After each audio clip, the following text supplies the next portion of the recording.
There you go.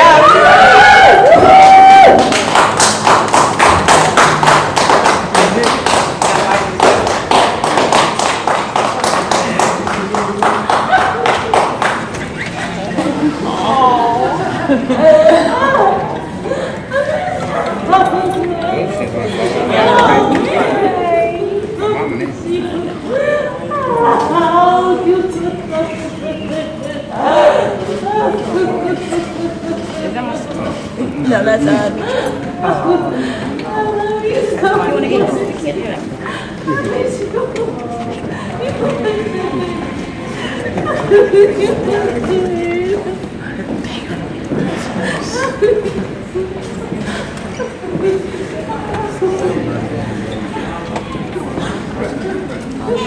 JT.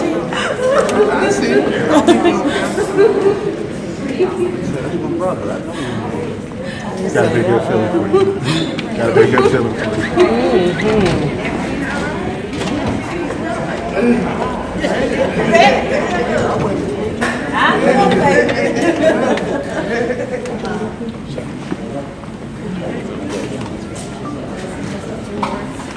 I want to thank everybody for coming out here.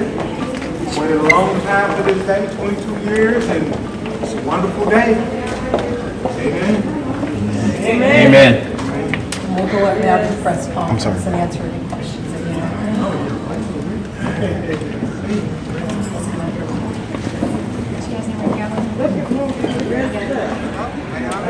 That's right. Well, wonderful. Wonderful. I want to thank my incomparable legal team, and all the legal students from the Oklahoma Innocence Project. They've been, man, I can't even say what they've been, but I'm grateful.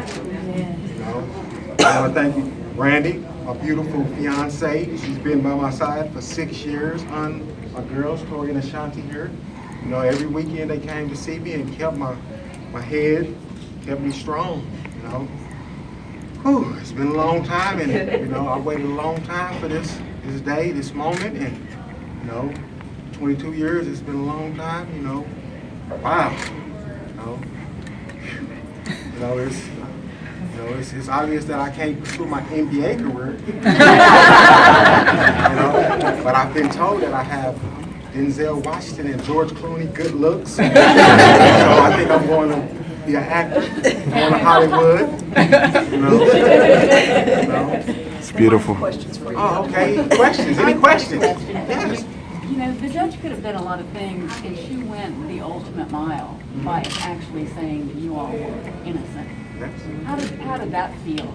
And how did she see it so clearly? And 20-some years ago, it was everybody said you were guilty.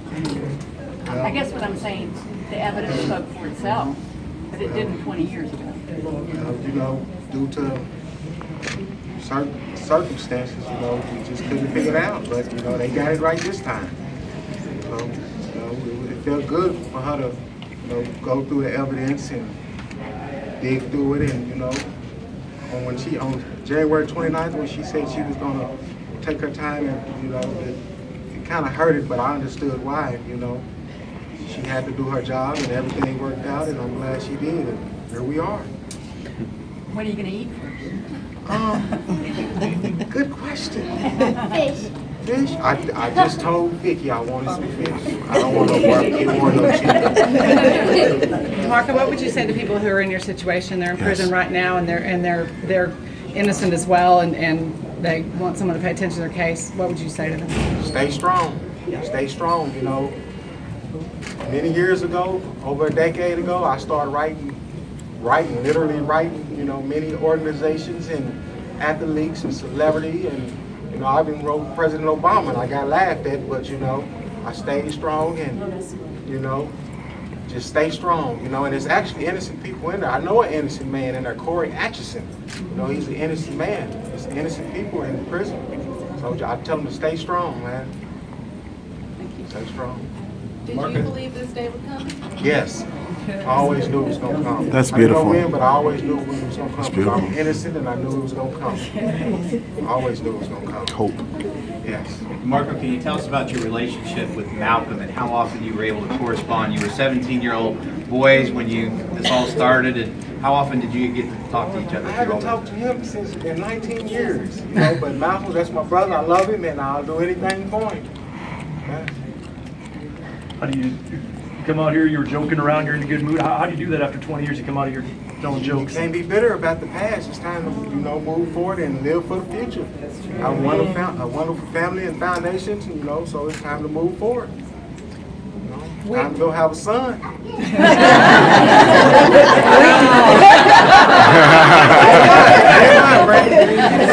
He already on it. Maybe you should be a comedian. Going to Hollywood, so who knows? Marco, we asked Malcolm this, so what do you think about Michael Wilson's role in this?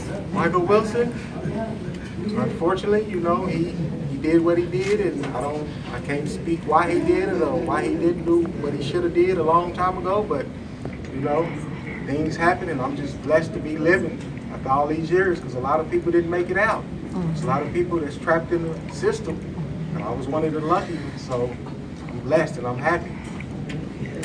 Is there ever a low point that you hit when you're sitting in there for 20 years? Oh, yes. It's always times where times get hard, and, and you wonder, well, what am I going to do to get out? And that's when you go out. For me, writing, I took to writing, and that's what helped me. I have a book, Buried Alive, and I hope to have it on the bookshelves, next year, or hopefully maybe this year. Yeah, I know, love him. Yeah, you have to interview him. Autobiography. Yes. A lot has changed since you went away. I mean, now we've got smartphones and Facebook and all. How do you adapt, or how do you plan to adapt to all of the changes? Tori in the shop. They don't show me how to do everything. It's beautiful. Well, we're just going to have some questions. If you have any questions for the legal team or about the Oklahoma Innocence Project, Christina and Malcolm, you guys have anything to say about the students? It's a beautiful thing. Okay.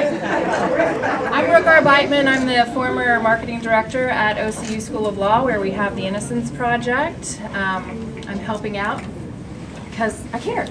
So that's my story. But I want to introduce Christina Green. She's the legal director at the Oklahoma Innocence Project. Her co-counsel in this case is Josh Lee. He did this all pro bono. And this is Malcolm Scott. Yeah, welcome. How's Hello. Words, it's hard to express really how it feels, but I know all the feelings that I have and all the emotions, they're positive and they're wonderful. So I can probably describe it in so many different words, excellent, wonderful, extraordinary, magical. But it's all good. It's all good. It's wonderful. How was it seeing your mom?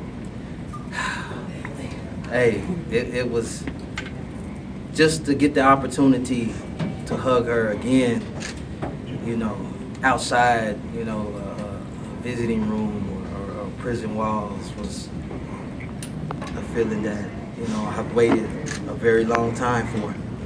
And she's waited the same as me, she's been my champion. She's been that one that's been there for me through it all. She always believed in me. She never gave up. And it was really wonderful to get that opportunity to hug her. When you were sentenced 21 years ago, did you think this day would come? I believed it, though there's been times that, I thought, oh man, is it gonna ever come? I questioned it. I'll admit it's been times that it's been tough and I wanted to give in. But like I said, I had the blessing of a supportive family and friends who love me, who've always been there in my corner through the tough times. And they really have been my backbone and my strength to help me get through it, when I did want to give up. And I'm very thankful for them. And so that's how I really, got through it, all those years. There's friends that have passed away, that I love very much, and I still hold dear in my heart, that have been beside me when it was tough times, and I thought it might not be a chance. They encouraged me and stood by my side and inspired me to keep going. So. You had a big hug for Eric Cullen over there. Oh yeah. Tell us how important he's been for you. That's my guy. that's my friend. You know, he took it on when we didn't have nothing. You know, when all I had was, you know, my words and asking, please, would you help me? You know, it just takes somebody to investigate it and look at it or something. And, you know, I didn't have money. My family didn't have a lot of money. But this guy, this guy right here. That's right. He came in and he did everything he could from out the kindness of his heart. He never charged us a dime, but he believed in me. And I appreciate him. I still do. Every day I always will. Racial reconciliation. There you go, right there. Malcolm, what are your feelings about Michael Wilson and what his role in this was? Oh, man, that's a tough one. All I can say is, you know, I come from a family, you know, from a Christian background, and they taught forgiveness. That's what they taught. My mother taught me forgiveness, and I can't hold grudges, you know. And at the end, it was a blessing, though. You know, he stepped forward, and you know, he did what was right in the end, and that's what I'm thankful for. I won't hold on grudges of the past as to what happened before that. I'm sorry for the family, you know, that happened to, but I'm not going to hold those grudges against him because at the end he did step forward, and that's what I'm going to be thankful for, you know. 20 years later, what do you do now? Oh, man. I'm not sure yet. Yeah, but I know I'm going to go get in the jacuzzi.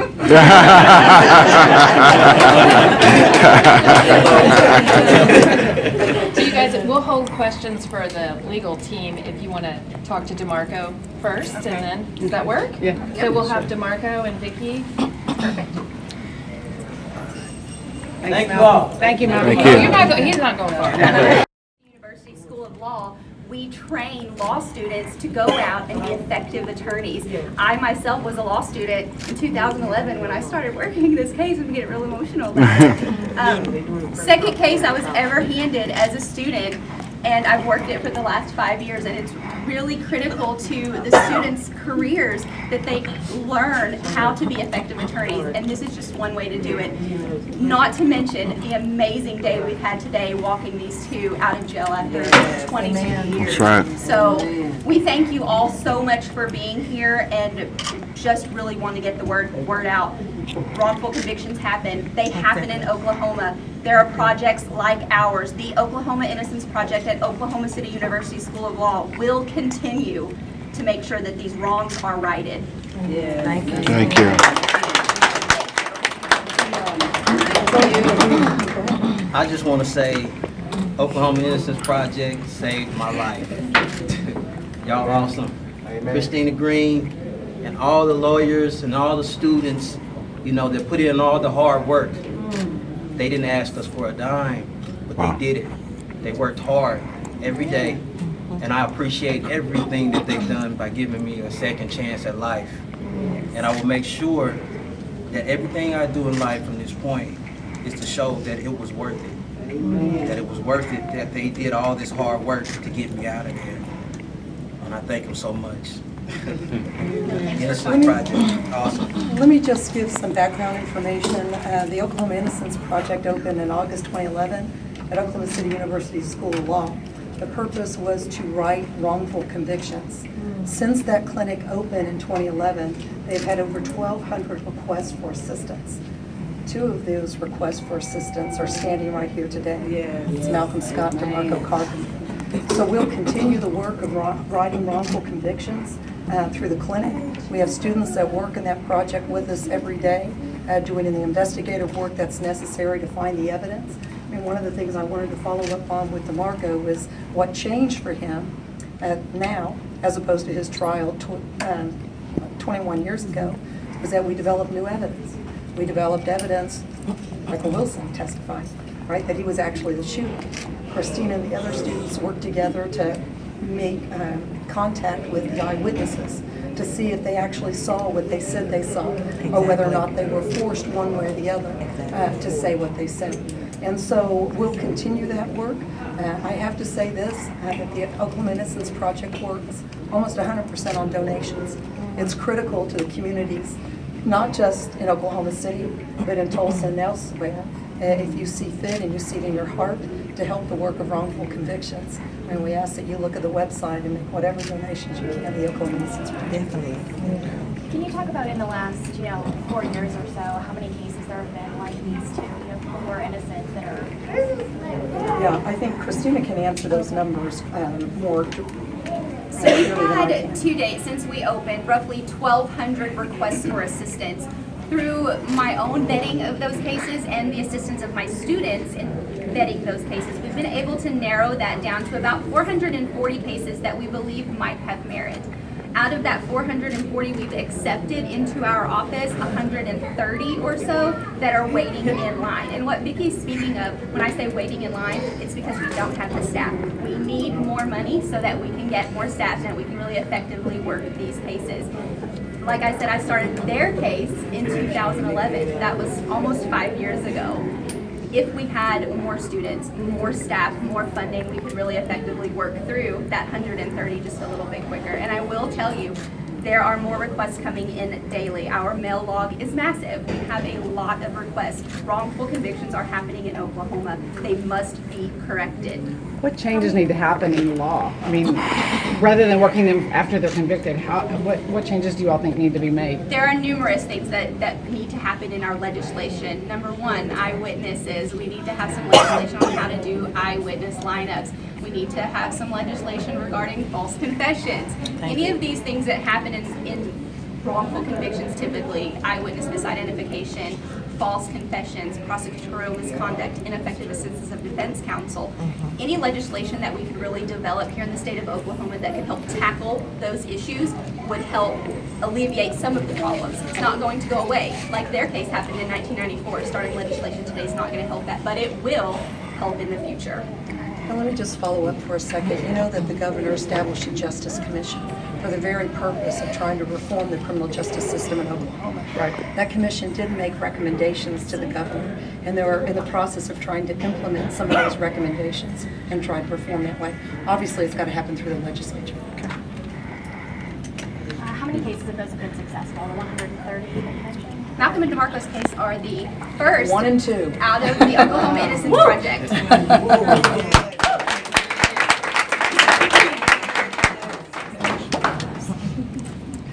Josh, did you want to say something? Yeah.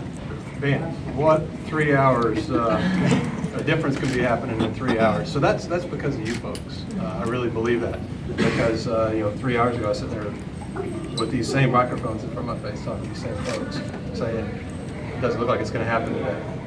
And then all of a sudden, now it is. So to each and every one of you, from myself, thank you. The press makes a difference, and God bless each and every one of you. The First Amendment for having you all here to keep light on these things. So I just want to tell you guys thanks again, because I was thanking you then for the difference you made, but look what I really think you guys made that difference in the past 3 hours. So, so thank you, folks. Absolutely. And let me add one other thank you to Josh's thank you as well. There are a number of lawyers, including Josh, in Oklahoma who donate their time. They work pro bono to right wrongful convictions. Josh is one of those lawyers. Ken Sue Dorfel is another lawyer. She couldn't be here today. She had some property damage as a result of the storms that went through Lawton last night.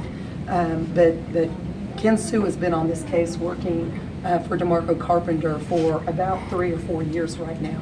So the point is, and I want to make sure everybody understands, there's an Oklahoma Innocence Project that's solely donating resources to right wrongful convictions, but there are many more members of the Oklahoma Bar Association that donate their time to right wrongful convictions. And I would just encourage lawyers to continue that pro bono representation like Josh Lee did and Ken Sue Dorfel.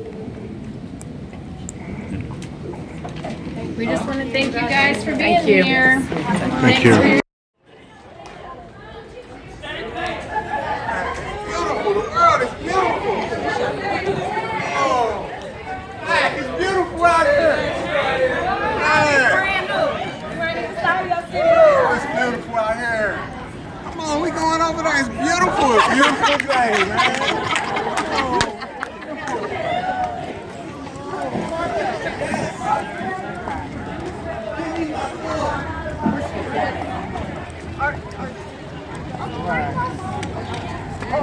What's up, man? What's up, Corey?